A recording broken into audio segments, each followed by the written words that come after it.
Justin Hatton pulled out a weapon and shot my son in the face to prevent the rest of the group from transporting Colton to a hospital for treatment or calling an ambulance. But how can I call the cops when they are part of the crime? Colton was told that as long as he went along with it, the end would not be dead, and yet he was shot in the face 2 times. An interminable and incredible amount of violence was occurring there. He was beaten with fists and struck with tree limbs the size and thickness of baseball bats. Colton Ross Barrera would most assuredly have been wanting, if not praying, for someone to somehow make it end.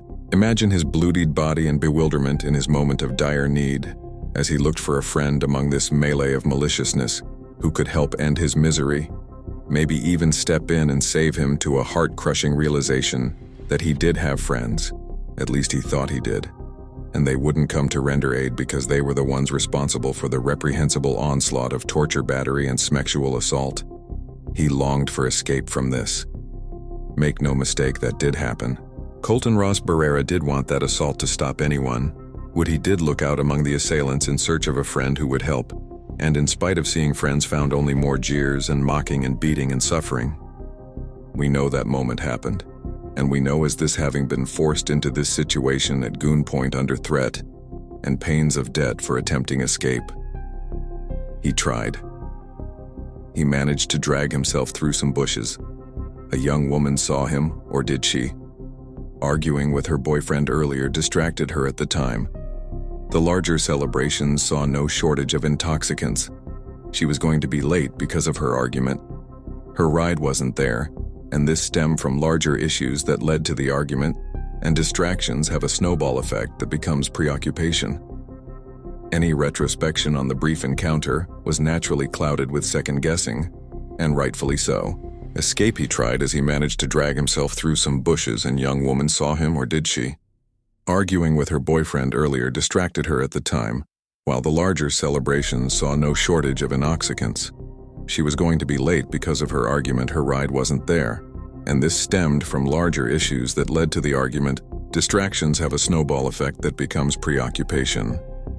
Any retrospection on the brief encounter was naturally clouded with second-guessing, and rightfully so. Colton was well known and regarded for his sense of humor, the use of which Colton himself had seen gave him much power. A power he wielded like few others would have at his age.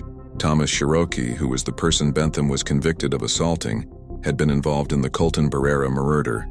10 years before, it has been stated by numerous witnesses who will be identified later as additional witnesses that Cherokee was person most responsible for Colton's initial injuries as part of an organized beatdown attended by Eric James, Thomas Cherokee, Ben DeMora, Andrew Vandergriff, Justin Pee Wee Hatton. There were other witnesses who were not part of the planning or execution of the plan.